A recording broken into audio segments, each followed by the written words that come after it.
It's main event time. UFC Vegas 75. Marvin Vettori, the Italian Dream, taking on the Killa Gorilla. Jared Cannonier, as always, one half of your hosting duo, Craig Allen. Twitter and Instagram at Craig Allen FNP. With me to my left, to your right, respective socials, Matt Allen FNP. And for both of these guys, former title challengers, as I said, Alex Pereira moving up to 205 to take on Jan Blachowicz. And now all of a sudden, the middleweight division's wide open. Adesanya's your champ. Couple of ranked guys that are taking on unranked guys. You have Sean Strickland and Abus Magomedov. And it's wide open, but isn't it in the same position it's always been? You have Israel number one, Robert Whittaker kind of holding the gate for him number two.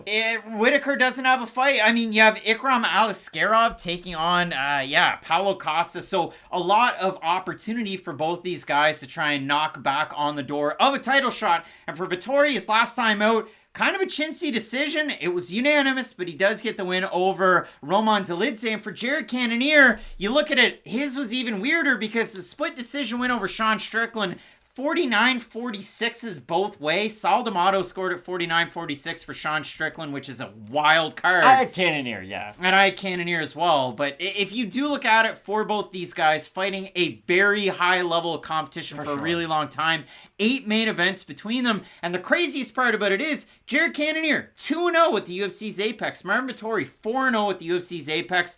Both guys probably going to lose that one of those guys is going to lose that This fight has a lot of style points on it, but the craziest part about it is for Cannonier against Strickland in a main event, kind of a non-starter. And for Marvin Vettori, I think back, okay, what's a similar comp? His fight that he had against Jack Hermanson, which is the UFC's fight that they pushed out there on YouTube as the free fight.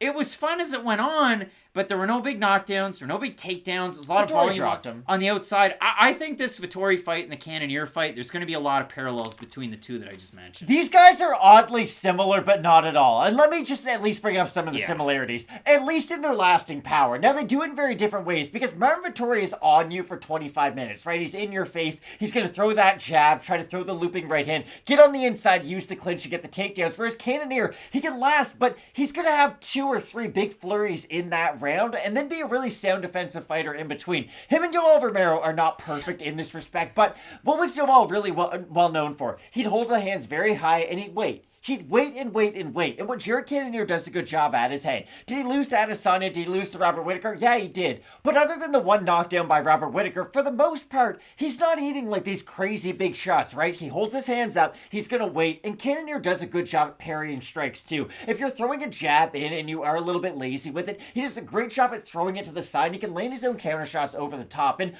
for Cannonier, I think he just follows the game plan that he had against Derek Brunson. You might give up a takedown in the first round. You might get dropped. Give up a takedown. You might get hurt by a shot here or there. Marvin Vettori is capable of all those things. The difference is, Cannonier is going to make Marvin Vettori pay every time he gets close to him. There is a genuine power difference between these two men, because Marvin Vettori is a huge guy, but he's not a huge puncher by any means. And I do think it's part of his style. He's not someone who's going to sit down and throw big winging hooks. That's it. Marvin Vettori will walk you down. He's really light on his feet, but he never sets into his shots. And maybe that's something at Extreme Couture that they're working on. It very well could be. But with Vettori, you look at the 5-on-in, the title shot is one of those fights. We go all the way back to the Kevin Holland win that he had. He loses Israel Adesanya. He beats Paulo Costa in a light heavyweight main event. He loses to Robert Whittaker, and then he goes out there his last time out and beats Roman Dolidze. I thought Dolidze won the first round and the second round based on power alone, but Vettori with his volume was able to get the decision win. It was kind of all over the place, but if you do consider it for Vettori, those 2 losses, he struggled against the kicks of Robert Whittaker, he struggled against the kicks of Israel Adesanya.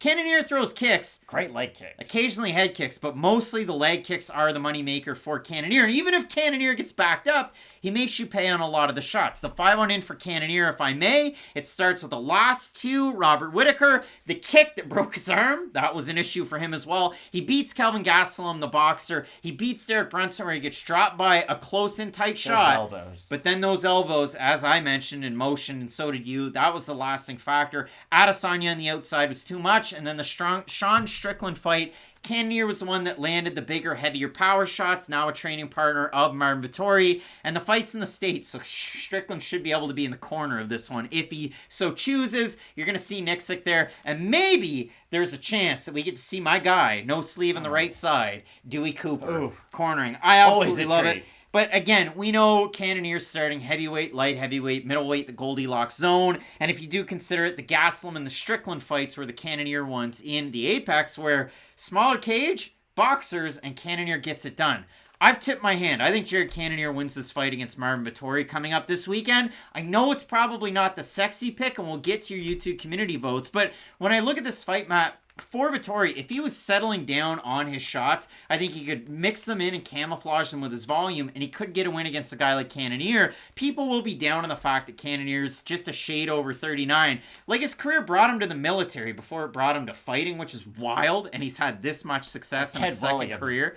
Ted started baseball, military, then baseball. But when I look at a fight like this, it should be really close with a 10-year age gap being what it is. I agree with you that Cannonier could win this fight. I just think, and this is why I have Marvin Vettori, even if he doesn't complete a single takedown and just makes sure Cannonier defend them for the first 10 minutes of this fight, I think Vettori is going to be able to fight much better as an exhausted version of himself with that higher work rate. 76% of the fans at Fight Night Picks going with Marvin Vettori to get the win. And when you do consider, I mean, for Vettori, a lot of 5-round experience at this point, and he fought a guy that was somewhat similar to a Jared Cannonier in a Paulo Costa, got the win in that main event, and then we ended up seeing him losing against Robert Whittaker's next time out. Vettori's been in those big fights, so is Jared Cannonier, no stranger from either a main event or an Apex fight, and again, somebody's got to lose the O in the smaller cage, so I do have Cannonier in this fight. I think the kicks are the big difference maker. I think the power shots are going to kind of keep Vettori at bay. And the thing that I liked out of Cannonier is last time out was figuring out the range against a boxer to keep them on their heels and pumping out the jab a little bit more than we've seen. Cannonier was very consistent his last time out, and I actually am going to draw parallels to a prelim fight here. Kyung Gong's last time out against Tanab Bakary, I'm putting too much stock into his volume and his 1-2s. I might be doing the same thing with Jared Cannonier in this matchup, so be forewarned right there. But I think it's going to be overall a big-time fight. Matt, the Diamond Jubilee, 75 events at the Apex, and they're still packing people in like sardines in this one. Marvin Vettori choked out Steve. Is it Steve Will Do It? Over on the Instagram. The Nelk Boy guy. So, yeah, Vettori did that as Michael Bisping did it to Steve-O. I do know Steve-O. I went to see him. I went to see him, and I got his hot sauce. They were good. But, Matt, overall, question mark kicks, that's here on our channel 2 hours before the prelims. You can find us if there's any weird things that happen during the week, any weight misses, we will have you covered on that one on Saturday. There's 14 total fights on this card. That is a lot. So if there's any movement on the card, if anything falls out, we'll update you as soon as possible.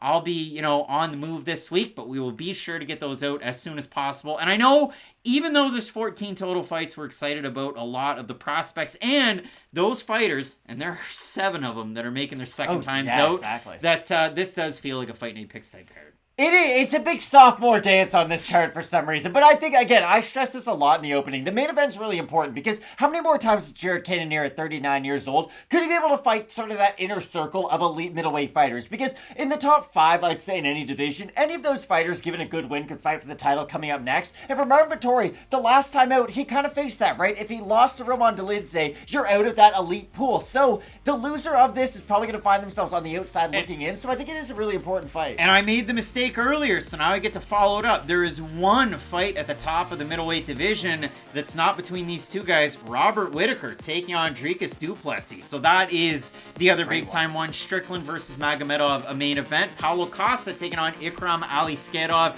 You are not going to want to miss the action of this weekend. Keep it locked in with Fight Night Picks. We always say, let's get into it.